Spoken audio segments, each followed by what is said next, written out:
couleurs du drapeau palestinien flottent sur le fronton de notre mairie et que notre drapeau français soit mis en berne. C'était ou ce serait une façon de dénoncer le manque de courage des plus hautes autorités de notre pays pour dénoncer ces massacres, l'installation illégale de l'ambassade américaine à Jérusalem, ainsi que leur inaction pour protéger le peuple palestinien. Ces derniers manifestent chaque année pour commémorer la Nakba, soit la catastrophe de 1948, où près de 700 000 d'entre eux ont été expulsés de leur village par la violence et la terreur. En cette année du 70e anniversaire de cette catastrophe, des centaines de manifestants pacifiques, à Gaza comme en Cisjordanie, ont été décidés. La réponse du gouvernement d'extrême droite d'Israël, avec la complicité de Trump, est de tuer délibérément plus d'une centaine de personnes, adultes, femmes, secouristes, journalistes, et d'en extropier des milliers d'autres.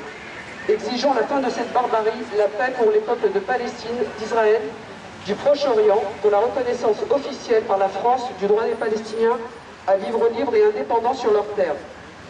Alors nous vous demandons d'observer 78 secondes de silence, s'il vous plaît. Merci.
Fort et bien.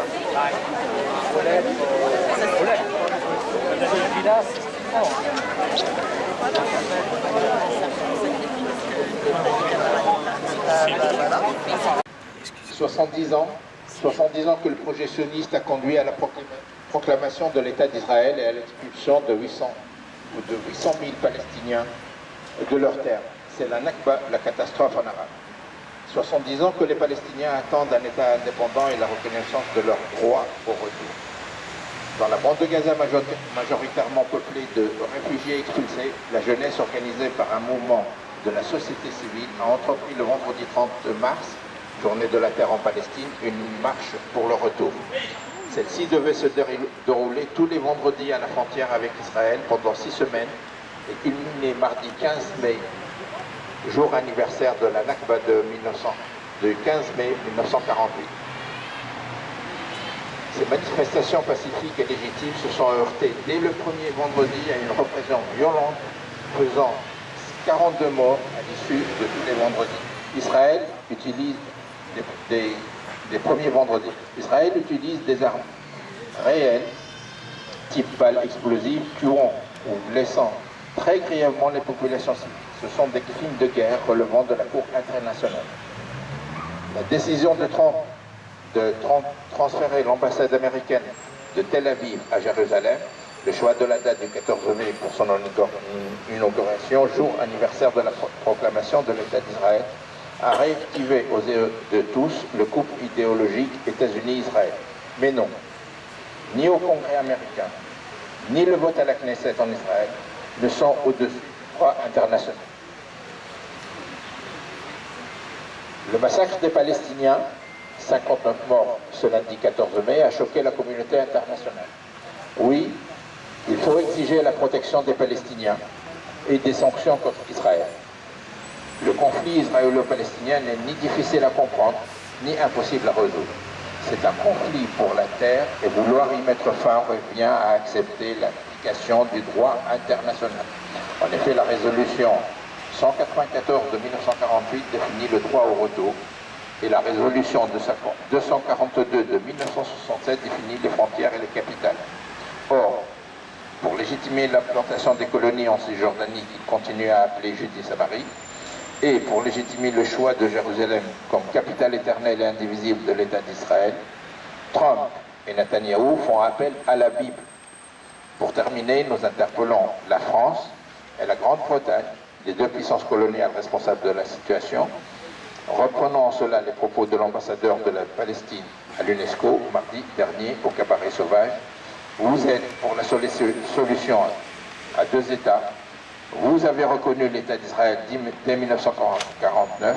Reconnaissez donc l'État de Palestine en 2018.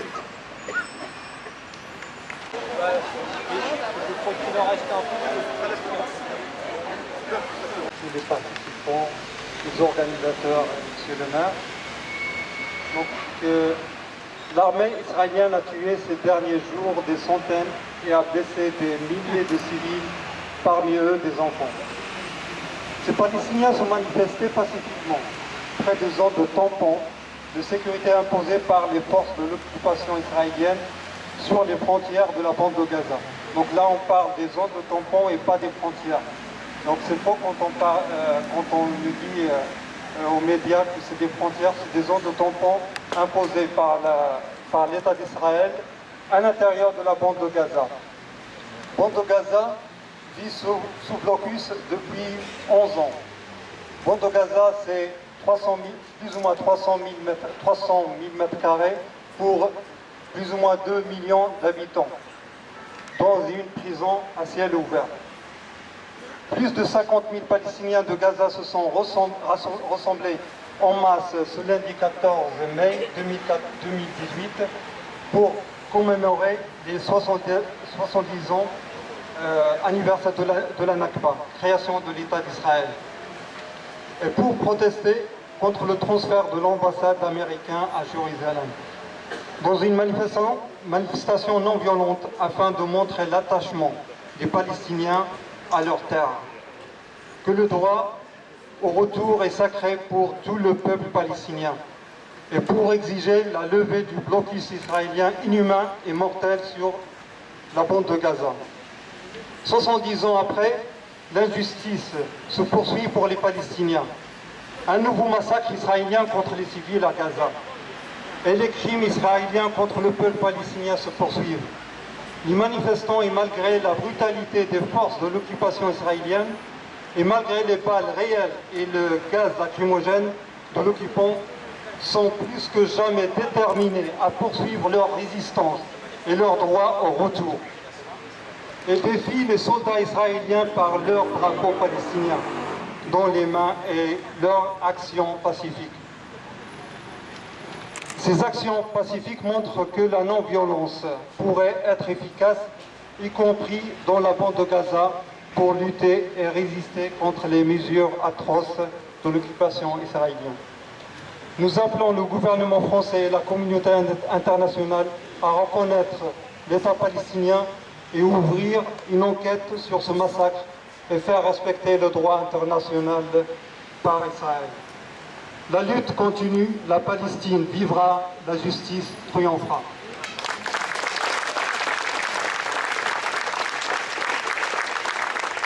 Bonjour à toutes et à tous. Le 14 mai, donc, s'est engagé par l'armée israélienne une répression qui s'est abattue, comme ça a été dit, sur la manifestation pacifique des Palestiniens et qui a fait près de 78 morts et 2400 blessés. Parmi les morts, 8 enfants, dont un nourrisson asphyxié par les gaz lacrymogènes. Je veux, comme vous toutes et tous, exprimer mon horreur devant ces crimes et les condamner avec la plus grande fermeté. Depuis le 30 mars dernier, qui a marqué le début des marches, comme ça a été dit tout à l'heure, pour le retour, le bilan est lourd, près de 110 morts et près de 5000 blessés. Chaque semaine, le massacre s'est répété dans une quasi-indifférence internationale. Les gouvernements américains et israéliens avaient auparavant fait grandir la colère avec la plus grande des provocations, avec le transfert de l'ambassade américaine à Jérusalem en violation complète du droit international. Le 14 mai, pendant que les Palestiniens étaient massacrés, on inaugurait en grande pompe cette ambassade de la honte. Et le contraste était glaçant.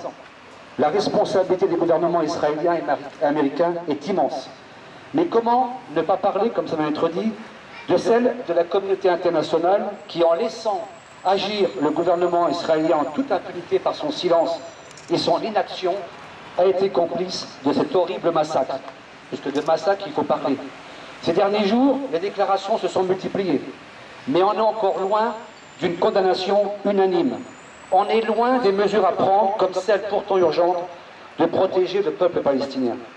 À la Maison-Blanche, le scandale continue. Ces crimes de guerre laissent de marbre les incendiaires, traduisant un soutien désormais sans faille à Netanyahou, qui aurait, selon Washington, fait preuve, vous l'avez entendu dans les médias, à la télévision, fait preuve de retenue le jour de la tuerie. De plus, les États-Unis ont opposé leur veto au Conseil de sécurité de l'ONU à une résolution demandée par ailleurs par les 13 autres membres, et cela pour une enquête indépendante sur le rôle de l'armée israélienne. C'est intolérable. L'Union européenne, elle, s'est contentée d'une réaction pour le moins timide. Elle a pourtant, je trouve, un rôle déterminant à jouer aujourd'hui, tenant compte de la nouvelle attitude du gouvernement américain, et un rôle, cette Union européenne, un rôle pour recréer les conditions d'un chemin vers la paix. Je déplore également que la condamnation du massacre par la France ait été bien tardive. Le combat pour la paix, pour que les solutions de dialogue et les solutions politiques l'emportent, parce qu'il s'agit bien de ça, ce combat doit prendre de la force, il doit concerner et engager un plus grand nombre de citoyennes et de citoyens en France et de par le monde. Ce chemin vers la paix, pour exister, doit impérativement respecter le droit international et les résolutions de l'ONU. Et celle-ci prévoit une solution à 2 États et un processus de négociation sous égide multilatérale. Ce sont les conditions pour une paix juste et durable entre les 2 peuples. Ce sont les conditions pour arrêter enfin les années de souffrance du peuple palestinien, les humiliations répétées depuis trop longtemps, la colonisation et les spoliations qui les frappent, en particulier à Gaza, cette prison, comme ça a été dit à l'instant par mon voisin, à ciel ouvert, mais aussi, par ailleurs, en Cisjordanie et à Jérusalem. Le gouvernement, malheureusement israélien, a choisi l'autre voie, celle de la manière forte, celle de la domination guerrière. C'est évidemment intolérable et c'est une impasse très dangereuse, c'est pour cela qu'il faut l'arrêter. La paix et la sécurité passent aujourd'hui par une condamnation beaucoup plus ferme de cette politique. Et cela, je le dis, n'a rien à voir avec l'antisémitisme que je condamne, comme d'ailleurs tous les progressistes et tous les pacifistes. Il faut peser avec force sur le gouvernement Netanyahou si l'on veut qu'il arrête de nuire en toute impunité. Et il y a de ce point de vue des mesures concrètes à prendre. La France doit prendre des sanctions économiques. Il faut qu'elle reconnaisse, la France, l'État palestinien comme l'ont fait déjà 137 pays dans le monde. Elle doit aussi arrêter de vendre et d'acheter de l'armement à Israël.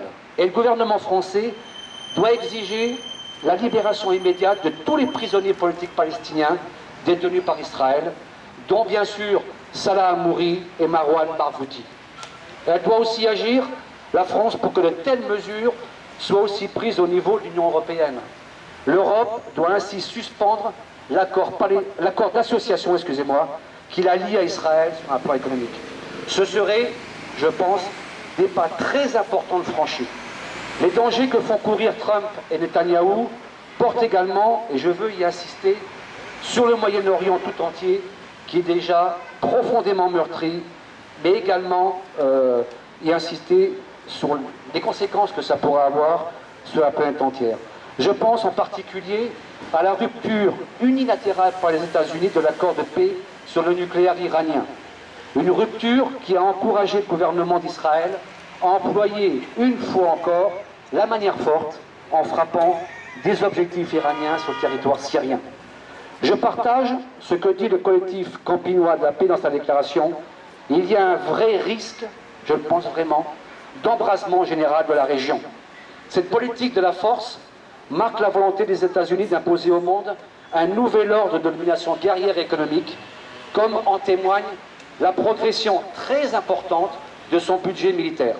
C'est en totale opposition au droit international, au respect des peuples et à tous les efforts de paix qui sont menés chaque jour. Oui, une seule chose doit s'imposer à toutes et à tous, l'exigence de la paix et du désarmement. Pour cela, l'ONU doit reprendre son rôle, contraindre à des coopérations et des solidarités et obliger la reconnaissance et le respect mutuel des peuples. La lutte pour la paix doit devenir un combat de premier plan, un combat qui nous concerne toutes et tous.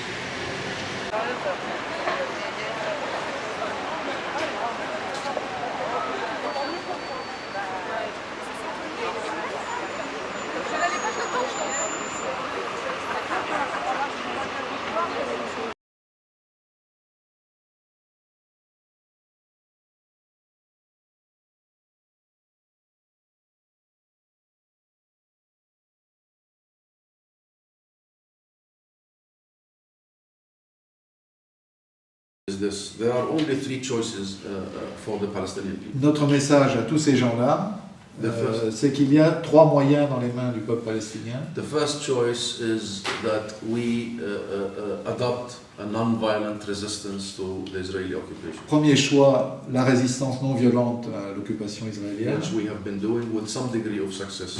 Ce qu'on a fait avec un certain nombre de succès. The second option is violence will erupt everywhere and it will be almost Armageddon given what is happening around us. Et deuxième choix, la violence, partout, mais avec ce qui se passe dans la région, c'est Armageddon. People will want to ride this wave and people are ready on all our borders around us to ride the Islamist and the fascist and the stupid and the... On a tout ce qu'il faut dans la région pour ça. And they are ready to fill the vacuum and fill the space. Et ces gens-là, comme les djihadistes, sont prêts à remplir le vide, s'il y a un vide. And the third and the last option is that we, the Palestinian people, surrender. Et la troisième option, c'est qu'on se rende. The third option is not available. La troisième option n'est pas disponible.